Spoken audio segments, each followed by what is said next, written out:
my guest, Sir. my man D.Julien. I'd like to discuss certain things of your career. You know, you were an artist, Yeah. very successful artist. Think so? Yeah, I think you were very talented, man. Very Appreciate that, talented. man. Shouts to Buzz. Absolutely. Hooked you up with a lot of good content, a lot of good beats. But Absolutely.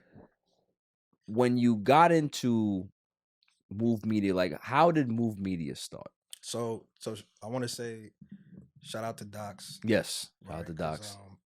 I don't think like he's not well. He just started getting in front of the camera Yeah, and doing podcasts and things of that nature. But that's my brother, not blood related, but we couldn't be absolutely, closer. absolutely. So 'cause I want to say so that's like Docs's baby, right? Um, so I think with any good team, as long as we stick to what we do great, we could work. So I think Doc's he's phenomenal at services and obviously as far as being an engineer, Yeah, a photographer, all of mhm. that stuff. And me, I'm more like, well, I could do those things, not as well as he can, and I don't have the patience to do it like he does it as well. But I think where I come in is just nurturing clients, client relationship, marketing, the operations of it, right? So when we put those two things together, um, you got something really great. Absolutely. And I think, the way me and Docs met, first off, he was an artist as well. I mean, we still artists. Yeah, Like, yeah, yeah. once you're an artist, Claude, like, just because it's just different now. Like, I think our goals as artists was a lot different back Different then when we opportunities, met. right? Yeah, I Yeah, mean, yeah. we both, our goals were different as Right, artists back then, right. right? So we met at a show. His lady at the time had saw me performing. I had performed before him, and then she was like, "Yo, you might want to link up with this dude. He dope too."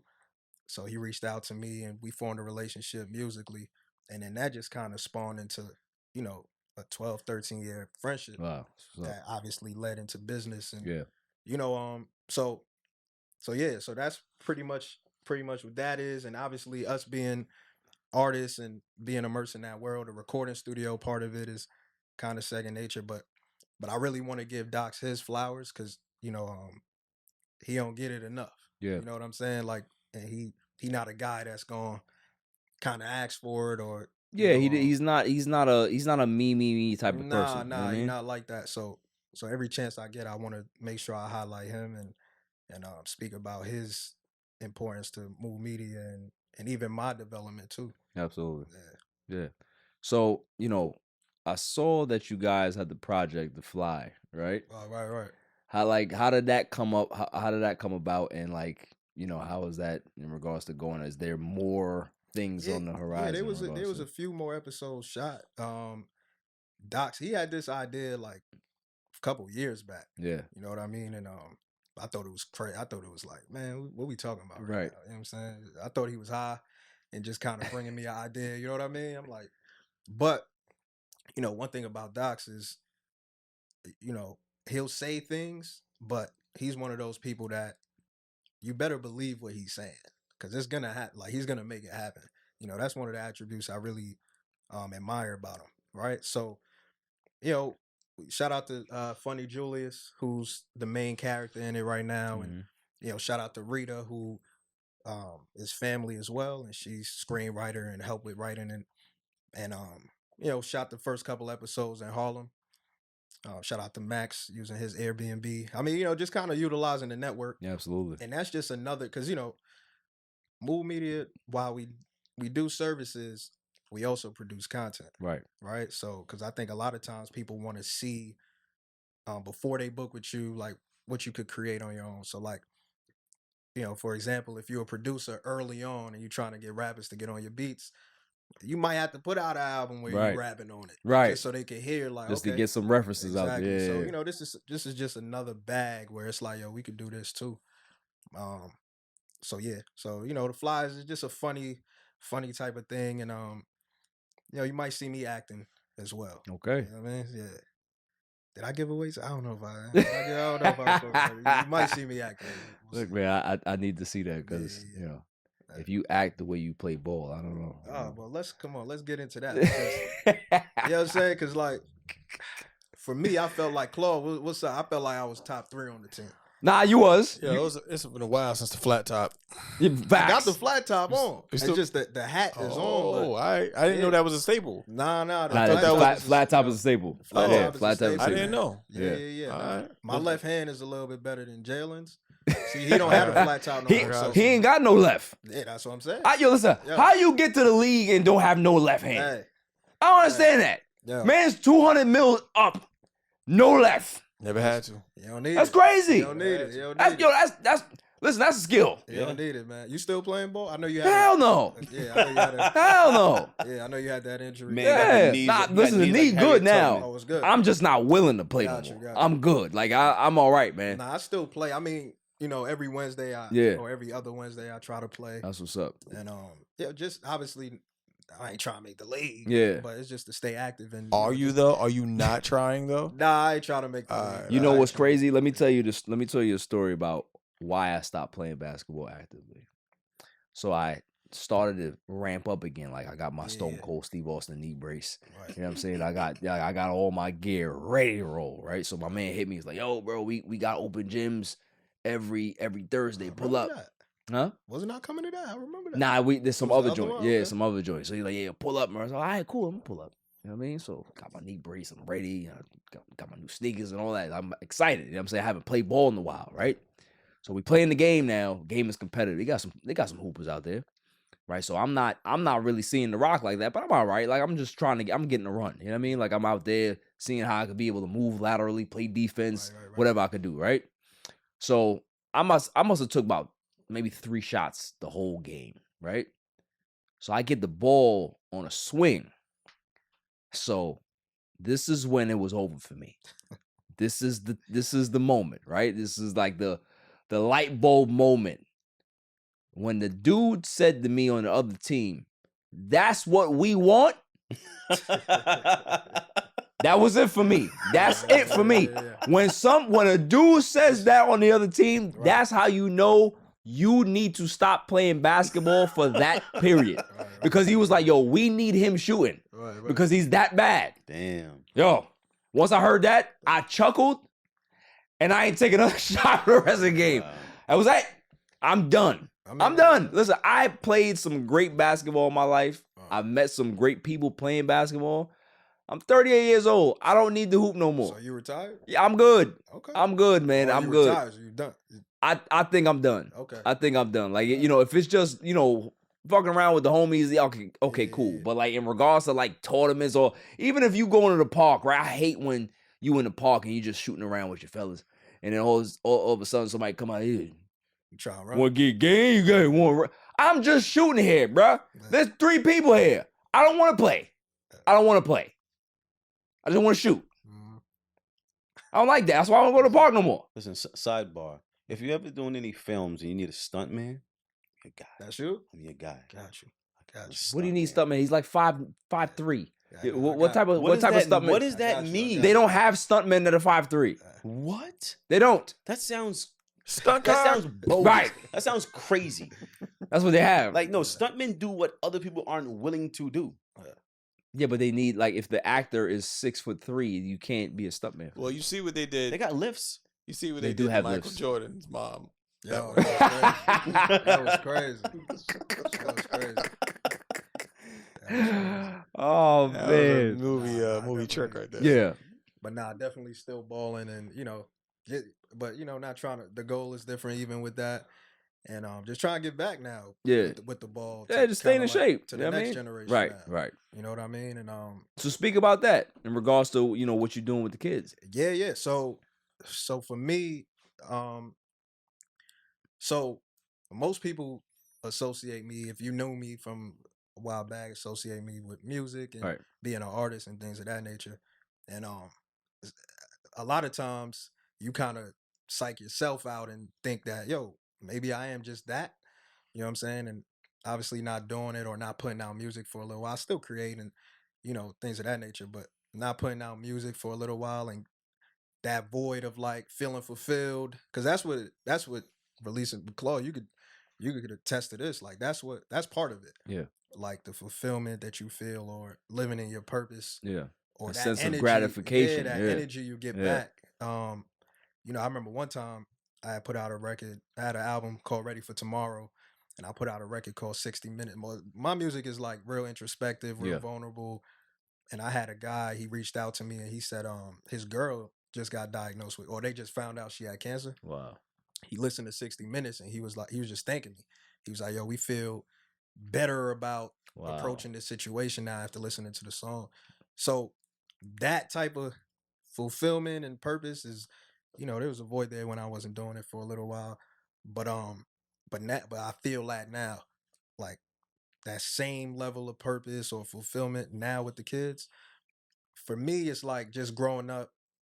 Now that I'm a parent myself, I respect and I understand, and I have so much more gratitude for the things that my parents made happen. Because, you know, as kids, we just think, oh, yeah, I want to go to a ball camp. My parents let me go to the ball camp. Exactly. You don't really think about financially what it takes to get sacrifice, there. right?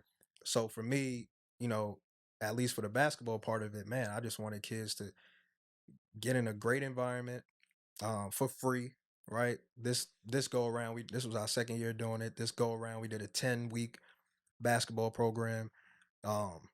Everything free, jerseys, you know, they got trophies, right? Coaching with skills and development, but we also had a tournament aspect to it. Shout out to BCNY as well for obviously sponsoring that, and you know, always supporting my ideas, right? Because we got to get funding for it in order for it to be free for the kids. So, you know, that's everything for me, man. Like, and just the parents coming up to me like, yo, I really appreciate this. We couldn't afford any big camp. Yeah. You know what and I mean? please give the name so you know the listeners and the viewers, you know exactly. Nah, it was just so it was a 3-on-3 basketball league. Yeah. Right. And we see the rise with 3-on-3 tournaments, and obviously in the Olympics now and things of that nature. You know, anybody that's interested in actually joining on the next go around, you know, make sure you hit me up. DJulienmusic@gmail.com, or on Instagram, DJulien718. You know, really, and I could probably even get into what we're doing with the kids for the engineering and production program as well. But as far as the basketball, like, these are things that I'm passionate about. Yeah.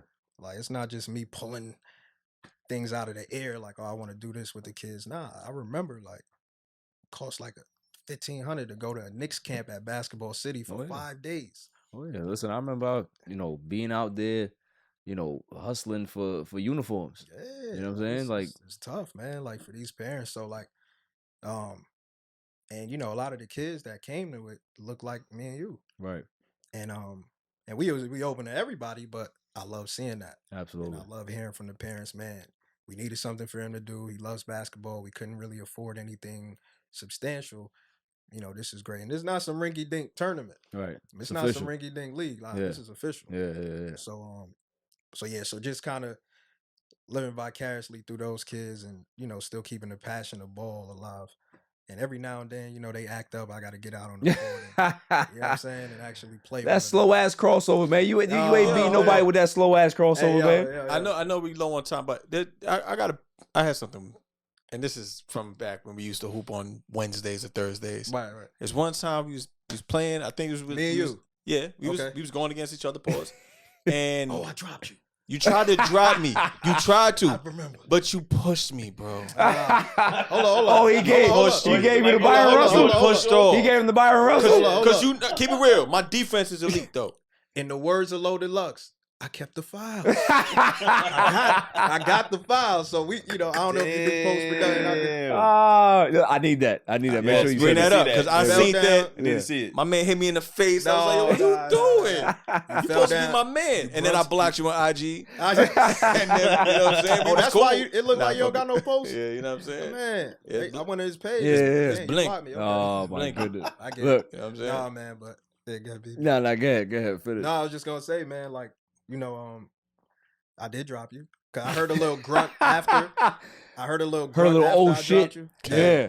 But but all seriousness, man, like, you know, those are the things that, you know, made me real happy these days. Nah, you know what I'm salute, saying? Like salute. the ball program. Now we doing the audio. Actually, it's tomorrow. So on Saturdays. Yeah, we'll get into that. Okay. Yep, We're gonna get into that after the break. Yo, it's your man DJ G Money from that Flip the Script podcast. You see it? We in the studio right now. Flip, shut up. Yeah. Oh, listen. Shout out to the All Even podcast. My man Barry Grant Jr. What's up, man? What happened? What you want to say to the people? Shout out somebody else's podcast? Yeah, my nigga the joint. What's up? All Even? All Even podcast. Yo, it ain't even up here, boy. We put this yo, what's up, man? All Even. Yo, you, oh my God. What's up with you, man? Now you well, that's a shout out. You keeping this? Yeah, keep all that. You want to jump in the All camera? Even podcast, right? Yeah, All Shout out Even. to All Even podcast, right? All Even? That's your man? My man. All right, shout out to All Even podcast. 100%. He cool. Is he cool? Let me see. Is he cool? Yeah. What is it, G? Oh. I shout out, G. Oh.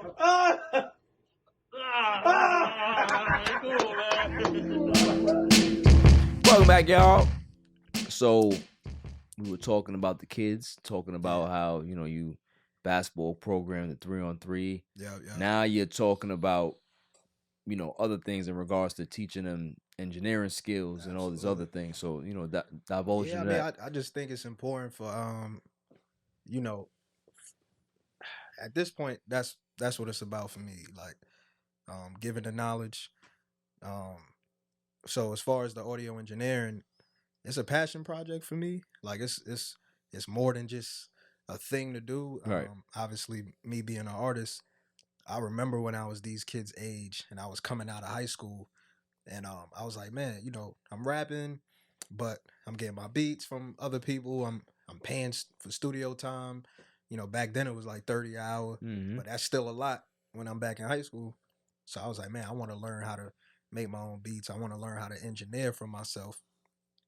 So I went to, after high school, I went to IAR, Institute of Audio Research. I don't know if it's still there now. Yeah, is IAR still around? It is still around. But I went there just to check it out and right. See if I could be a part of it. But the price was crazy. You know what I mean? So I couldn't do that. So I had to kind of just learn, just like how a lot of people are learning today, right? Like just on the fly, get in studio sessions, try to link with engineers and learn with them. So I ain't want no kid feeling like how I felt. You know what I mean? Like, yo, we want to do this, but we can't afford it. I forgot how much it cost back then, but I'm telling you, it was something that it was egregious to me at the time. I was like, oh.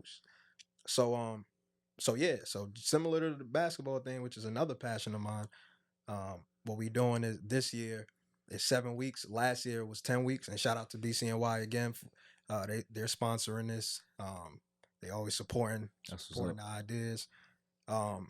So this year, 7 weeks, they learning audio engineering for 2 hours, and then the other 2 hours they swap. They learning audio production. We got 14 kids in the class this year. Wow. And then the goal is to make them self-sufficient, right? If you're an artist, we teaching them kind of the business aspect of it and how important it is if you can do all of those things on your own. How much money you saving too. Absolutely. Right. But you do got to be kind of, you got to be great at all of them. You don't just want to do all of them just because you could do them. Right. You want to be elite at them. And just teaching them there's more careers in audio engineering and everybody think music. Right. But there's so much other things that you could do. And yeah, just, them getting that game now and hopefully applying that to their journey. That's a fulfilling thing for me. Yeah, I think it's more, for the kids, man. I think it's more, it has to be more knowledge based. Like, give them the information so they're aware that there's other things out there for them. Like when we were growing up, we didn't get a lot of information. Like there was not a lot of information for anything, like for basketball, for engineering, for just life. Like if we would have known all the things that we know now, like, you know what I'm saying? Like things would be a lot different. When we were growing up, we also didn't have like the YouTube and the social media. That's what I'm saying. Right, like there's a lot more of the information highway available to them now. You know what I'm saying? Because I'll be honest with you, like when I started like producing music and stuff like that, it was like in my later years, like I say 17-ish, 18 maybe. Right. And right around that time is like when all that, YouTube and all that stuff started coming around to where like I personally, like I know people who went to like IAR and stuff like that. And then it was a point where I was still telling them, oh, well, you can do this that way and this that way and that way. Right. To where I personally don't think like a audio engineering school is really worth it at this point. So I agree with that. I don't want to discourage anybody from going, but I agree with that. Me personally, I learned so much more being in studios and like, being hands-on, you know, watching, you know, producers do what they do and watching engineers do what they do, taking the initiative to learn.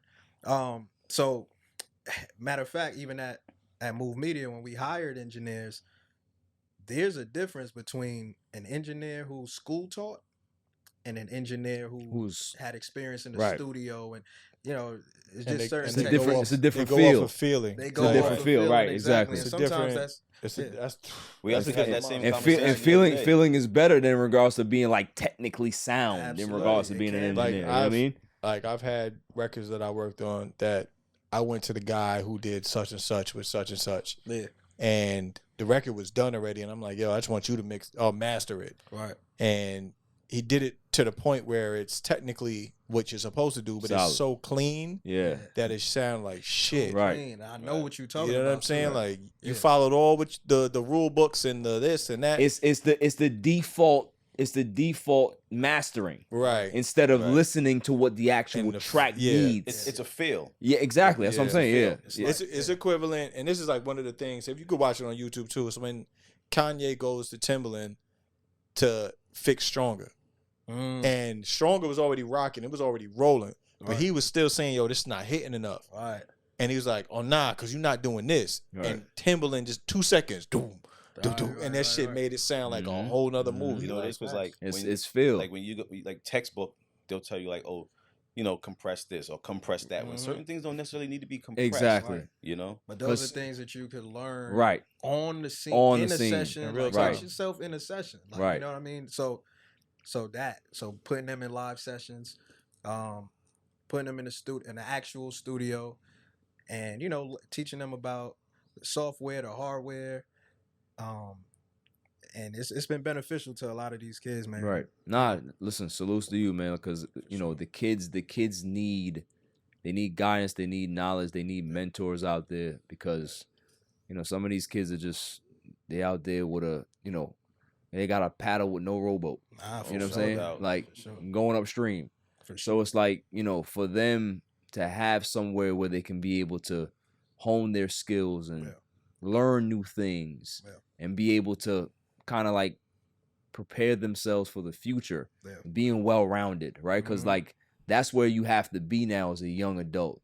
You have to be well-rounded in a lot of things, in a myriad of skills to be able to succeed. I hate these new young adults. I hate them with a passion. I hate. You sound like the old people that when we was kids, man. But I honestly think it's gotten worse. Like all these kids walking around with a shiesty mask on and sagging pants and wear hoodies in the summer. Like, come on, bro. And no deodorant. No deodorant. Right. But I mean, you know, where they learning that from, right? Yeah. It's whatever's being pumped out there. So you know, if their eyes are open to different shit, then maybe they'll be like, you know what? I don't think that's the way no more. I think I need to go this way. I need to think a little bit more. A new generation is. And I'm not lying. Like I'm not just saying this. I've seen noticeable differences in these kids character wise. Right. From both the basketball program and audio engineering, from the first week to the last week. And I think you know, a lot of that is attributed to, you know, just being consistent with them. And it's not just the program. I do check in with their parents. I do check in with them. It's not just something where you come to the program and then we just don't have any communication. In fact, this year we brought back a couple of the kids that were kind of excelling last year that I felt like, you know, they could benefit from having a few more classes. And we're going to put them with actual clients this year and stuff like that. But yeah, and we do, you know, it's not just the kids, man. Like it's just about sharing the knowledge, sharing the information. I did something with, I partnered up with Chase and the Department of Finance we did a seminar in Brooklyn about credit. Me and you we was talking off the pod about the importance of life insurance. Right. But we did something for the adults and young adults about credit, the importance of saving up for retirement right now. Like it's never too early. I mean, it's never too early or too late to start. That was a real cool seminar. So those are the things that kind of make me feel whole. I just, I wish people took more advantage of these resources, and but got to start somewhere. Absolutely, you got to do your I'll be honest part. with you, like me, like a personal, like me, just where I feel it's rough. Yeah. We're in like hard times to where through inflation and like even the housing market, it costs so much to live that it's so hard for people to save. It's so hard for people to put money away for retirement, right? Because everyone's living such like because check to check and nobody's about, thinking about 20 years down the road because they worried about the next meal, they worried about the next bill to pay, they worried, what I mean? So it's a rough time. Yeah, I agree. I definitely agree. Yeah. No, I empathize with that too. Yeah, that's but listen, you have to try to do your part. Yeah, and what you're doing is your part. Like you're trying to help these young kids see the bigger picture and give them the skills that they need to be able to, be successful adults. So, shouts to you for that, man. You're doing the Lord's work. So, great job. Great job. Great job. Was that the slow? You gonna slow clap him? You gonna don't do that. I want to see the footage. I don't care. All that great. You know what I'm saying? Save the world. All that footage. Let me see the footage, B, because you pushed me, B. Oh, you talking about your book? Okay, yeah. And shout out to the team. It's a nice jacket too, bro. Because it's not just me, right? I always want to shout out the team. Of course. Shout out Mahmoud. Shout out, as I said, Docs before. Shout out Eric Skyloft. BCNY, of course. So it's it's a lot of people that have a helping hand in this. Absolutely. Yep. Shouts to them, man. Like y'all doing phenomenal, and just keep it up, man. I love to, at some point, I'm gonna take the All Even podcast on the road, and I wanna do a vlog with you, in session with what you're doing. So we would love to get that done. Absolutely. So that's done. we'll set that up down the road. Thanks. But like I said, shouts to you, D. You doing your thing, man. You're my guy, and yes, sir. You're doing some inspirational stuff. Not like Fang over here. What do you mean? He likes to put holes in sheets. Yeah. Bro, we're still on that? You did it. So that's what I'm saying. Did you relax? Right. I caught myself. You know what? I like that. That's called decorum. That's what that's called. I like that. He's learning. He's learning. I could have just said it and let you bleep it out. No. Yo, listen. Let's let the world know. Let's let the cat out the bag. He went to 6 weeks of media training. He did. And this is what it really was. Sensitivity training. Sensitivity training. And it's working, and everything's gonna be for the better. He has a miserable look on his face because he realizes that he's been Can I ask one question? Yes. Who's a better producer, Claude or you? That's interesting. Who do y'all think is a better, Right, between the two of y'all. Yeah, between the two of y'all. What would you say? Who's a better producer? It seemed like there's no definitive answer here. There's a mutual respect. I think there's definitely a mutual respect. We work a lot together. Okay. Ironically, but really and truly, it's two different ways of production. Right. That's two different styles. I'm not. I don't know. I keep it real. I don't count bars. Right. Never counted bars. I took a music theory in class and I failed it. Yeah. You know what I mean? But granted, I've had a success with this. You know what I'm saying? Absolutely. Whereas if I can get with him and he knows certain key structure, he knows patterns, he knows how to fill a beat a certain type of way, it works it out. You know what I'm saying? And I think the real thing when you're working with people and even just in your own style is having a style that is not textbook, as we all just recently pretty much stated, but more so having a feel that's adaptive. Right. You know what I mean? Like, we could work together and create something that's gonna. Oh, he'll have a vibe, and I'm like, you know what? I'm down to try this vibe because hey, what do I know? I don't know everything. Right. You know what I'm saying? I leave the ego aside every time. And we continue to build rapport, and then eventually by doing that, you create a sound. Yeah, and I think that's all this shit is really about. Yeah, I think the both of them they have a nice partnership in regards to harmony. They come together well. Pause. Yeah. No, I love that. Love that. Yeah, because it's so much. A lot of people shun the co-producer culture, and I don't. I feel like whatever Not it takes to supporting. make the Yeah, record. it's needed. Oh, yeah, no, It's you know what needed. I'm Like But you know what I'm talking about. Listen, Like, that's the culture. collaboration. Yeah, yeah, for Collaboration is important in everything. Absolutely. You feel what I'm saying? Like people always like to take full credit for things, but you need help along the way. Like people, there's going to be help in carving out whatever niche you have.